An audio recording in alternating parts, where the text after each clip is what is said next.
Hi, it's Bibi. I'm a specialist in back pain and posture rehab. And this video today I wanted to do to help you, if you're a chronic back pain sufferer, start to think about some other aspects of healing your back pain, which actually have nothing to do with the physical training side. And it's really important to understand why it is so important to look at these other, I call them kind of co-symptoms, okay, that go with chronic back pain. Because unless you have an understanding of how these other things are affecting your back pain, then you're unlikely to attend to them. And those are the things that will prevent you from healing your back pain. So this video, I want it to be able to help you so that you can do stuff even just at home, okay, and begin to get onto this healing path. So I've got chronic back pain sufferers here, and I want to outlay for you, like in my years of experience working with anyone who has chronic back pain, what are the things that I see in common, okay, that are not to do with the physical pain itself, but what I've seen, okay, and this is a generalization, okay, so if you are a chronic back pain sufferer, you might identify with some of these things, all of them, okay, depends on your situation, but poor sleep, okay, poor diet, okay, poor self-care, and anxiety / depression. So I'm going to create a little avatar of somebody with chronic back pain who comes in to see me, and they walk in, you know, maybe hobbling in, they sit down, there's a lot of sighing, they had a car accident, their mother's been very ill, their child is sick as well, and there's this quality to the voice that is very depressed, lacking in energy, lacking in motivation. Okay, now this is so understandable because anyone with chronic back pain, and you will totally recognize this if this is you, you will have had to have adapted your life around the back pain. Okay, so you can no longer take your dog for a walk. Okay, you can no longer often care for yourself effectively or the people that you care about. Okay, you can't play a little bit of social tennis anymore. Okay, even getting in and out the bath is like the anxiety is there. You know, are you going to hurt yourself? Will you slip and bang yourself? These are the kinds of things that people have lost from their lives that give them a sense of meaning and a sense of value to themselves and those around them. So it's completely logical to me that anyone with chronic back pain has got depression and or anxiety, okay? And quite often there can be a flip-flop between these two things. Okay, the anxiety can be in with, oh no, if I can't do this, then I can't do that. Okay, so anxiety is a slightly more energized state than depression. So I can have quite anxious people coming in to see me with chronic back pain. And then, like I say, often a combination of the two. And especially actually when people are getting a little bit better, they can go from the depression into the anxiety. However, okay, both of these states, if you're in them fairly regularly, okay, especially daily to varying degrees, will affect, right, your sleep. So if you didn't know already, I'll mention this now briefly. When you sleep, your body replenishes itself. Your cells, your hormones, everything that allows you to be active and productive in the day happens overnight, provided that you sleep well, okay? But if you have either of these, okay, and a lot of stress, your sleep will be affected. Okay, once your sleep is affected, you can see how it knocks onto the diet as well. Okay, so if you're not sleeping well, especially over an extended period of time, Your body and your nervous system are feeling worn out because it cannot replenish itself. Okay, you begin now to self-medicate through drinking coffee, Red Bull, craving sugar often, okay, as a sign of feeling tired and depleted. What else was I going to say? Your diet, okay, yes, and then, right, and then especially if you're drinking a lot of coffee, which stimulates your adrenal system, and remember you're already feeling stressed out, anxious, etc., then you try to fall asleep at night, maybe you take sleeping tablets, okay, maybe you're on antidepressants. Okay, now I'm not here to tell anybody to go off antidepressants or anything like that. I simply want you to understand the hormonal and emotional links to your back pain, okay? Because remember, you cannot recover well if you're not sleeping well, okay? And if you're a little bit overweight, the load of gravity has increased on the structures of your lower back, and that even that in itself is going to make it difficult for you to heal. Okay, and of course, again, you're stuck in this loop. You know that you have to exercise more to lose the weight to help the back pain, but you don't want to move because of the back pain. Okay, that's very depressing. I totally understand it. So we have this as an issue. So this is all meaning that your self-care has also probably gone out the window for quite some time. Okay, we all have bad times, overwhelming times where we kind of drop out of doing the things that we know are good for us. But if you've had chronic back pain for years, I would probably guess that you have a lot of this going on. Okay, now stay with me. Okay, what you can do at home to help with this is coming up. But first, I just want to make clear for you the connection between your emotions and your ability to deal with stress and what's actually happening in the body. So, sorry, I've got this wooden floor underneath me. It's quite creaky. Okay, but when it comes to stress, okay, and God knows we've all got a lot of it, especially recently, you have in your nervous system, okay, it's deeply in your biology, it's been there for millennia, okay, is primed for survival. So you have an unconscious, wired-in response in your nervous system to help protect you from threat, okay, whether it's perceived or actual, financial, okay, it doesn't have to be the lion in the tall grass that you come across. It can be all of these things, relationships not going well, the illness of loved ones, you know, you can have grief in there, all kinds of things, okay, but with the stress you have fight, flight, or freeze. Flight. Okay, and then freeze I'm putting here because this is the most common one with back pain sufferers. Okay, fight or flight, you can still enter into those options when you're feeling stressed out. Okay, but like I said, this is the most common one that I see with the chronic back pain. So what's happening with freeze is your body, okay, has this program, an unconscious program, that will want to take you towards the fetal position as a protective stance when you're faced with a threat, or a stress. So even if you don't actually move towards that fetal position, the muscles that would create that movement take on a spasm. Okay, it's an alert reaction. Okay, like this, everything stiffens up. Okay, so we have all of the muscles around here, the center of the body. You can imagine they have to fold to get you into the fetal position.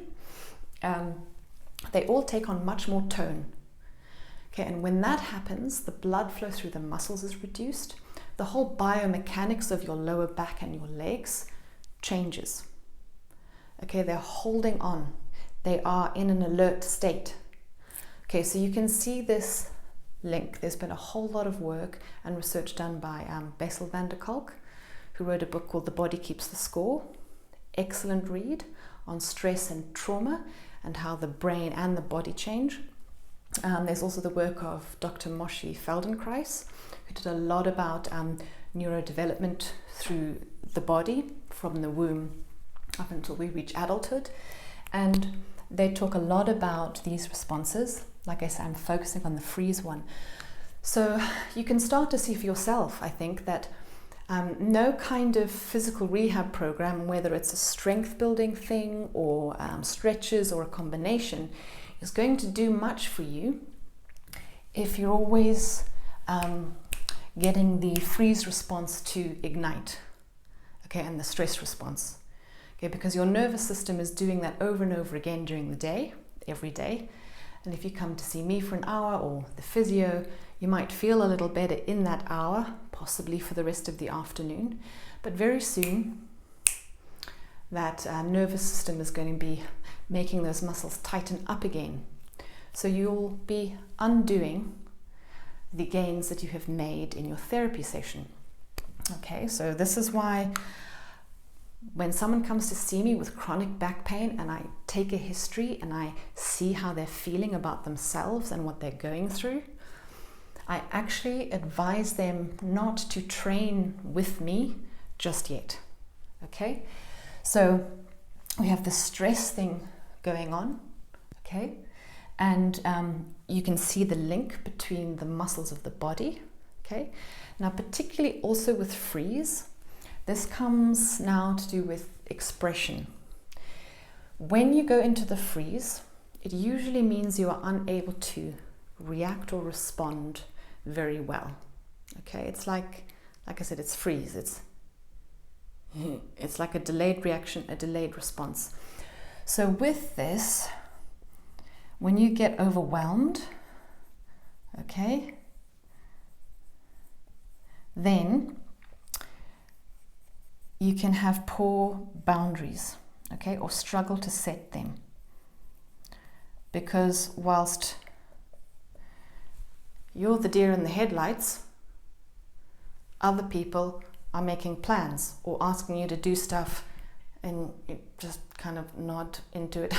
Look, don't worry, I've been one of those people myself. So it's very common.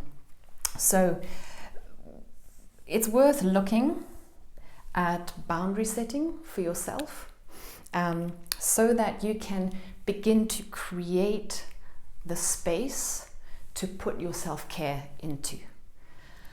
Okay, like especially I see this with mothers. Maybe they've had, well, even just one kid, but many children.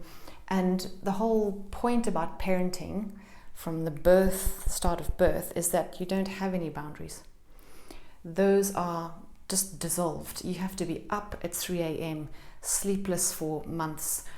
You know, you can't have much self-care going on. The needs of your baby always come before you. So to be able to reclaim your boundaries is a very important step. Okay, so that's speaking to the women. Obviously men can struggle with this as well. So we've got to look at boundaries. This will help you feel less overwhelmed.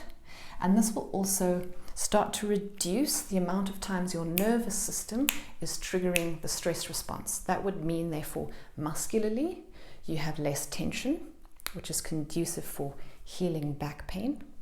It means that hormonally, you have less stress hormones circulating in your body.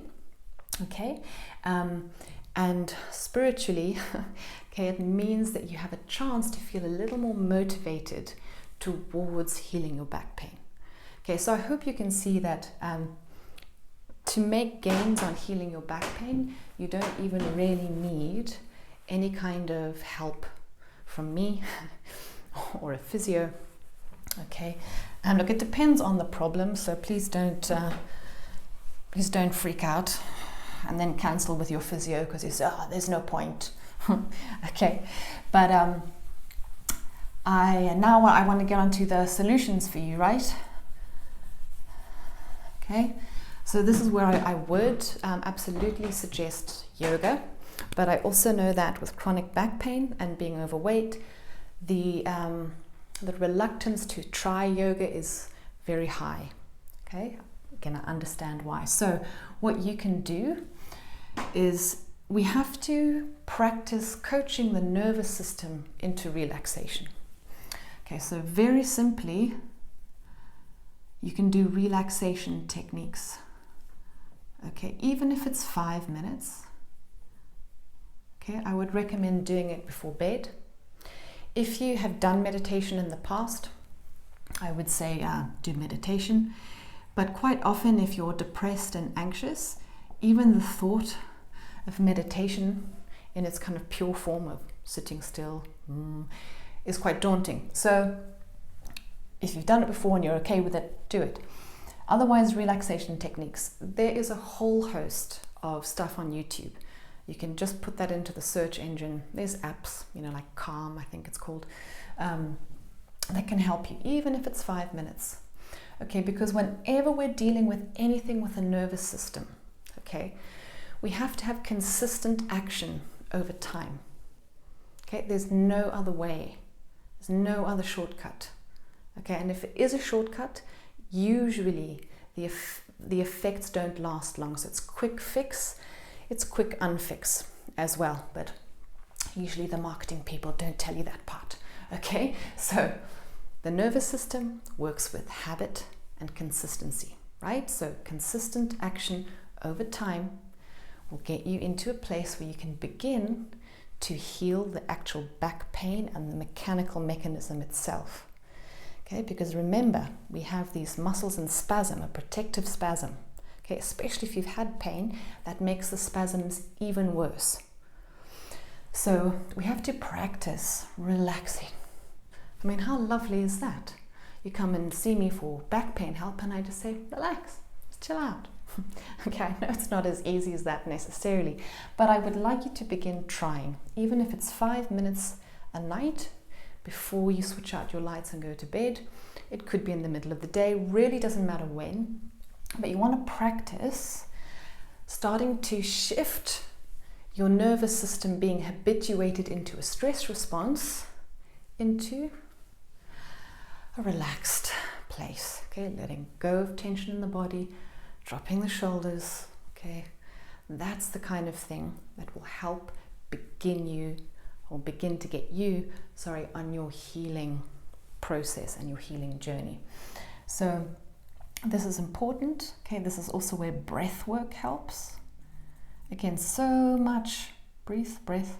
I can never remember. This is really where, again, we have so many resources now for free. So do some breath work. Okay, your breath is a good communicator with your nervous system. So as you practice breathing better and fuller, that will help to calm your nervous system, that will help drop the tension in the muscles around the pain. And that's when you can begin to slightly get a bit more range of motion, a bit more movement back. Okay, so these are just simple things that you can do. Okay, when it comes to some of that emotional side where I talked about boundaries, okay, this is where journaling has really also been proven to be very effective in helping to get some of these emotions out. Okay, because, excuse me, rubbing my nose, with the freeze and being unable to respond, okay, the things that we would like to say, the things that we know that we should have said, stay trapped in the body. Okay, the fear, the grief, the shame, the disappointment, it takes shape in the body. And as you practice relaxing, you can find that things start to emerge on an emotional level, and this is where the journaling helps you. So, to finish, I would advise you to have a go at doing relaxation techniques of some form. Okay, you choose, you decide. Okay, guided meditations are great as well if you're not used to doing much meditation. And begin journaling. Okay, just start getting some of that stuff which you've trapped inside out, just privately. Nobody else has to see it. It's just your own process. Okay, and remember, at least 8 weeks. At least 8 weeks. So you have to put that time and consistency in. And that's one of the biggest things I have to try and help clients with, is that idea of consistent action over time. Okay, I encourage it, I support it, I give you the tools to start being able to implement those things in your own life. So I'm going to finish off there. I have plenty more videos that do a bit of a deeper dive into what I've done here. This is an overview that's designed to help you with your back pain. Okay, so have a go, try it. It certainly cannot be bad for you. Okay, I'm not advocating anything extreme, anything outrageous. Okay, so, you know, it doesn't sound so sexy, but I know this from years of helping people with back pain, consistency over time. I have nothing more glamorous or interesting to add to that. So thank you so much for your time and attention, and I shall see you on the next video. Bye.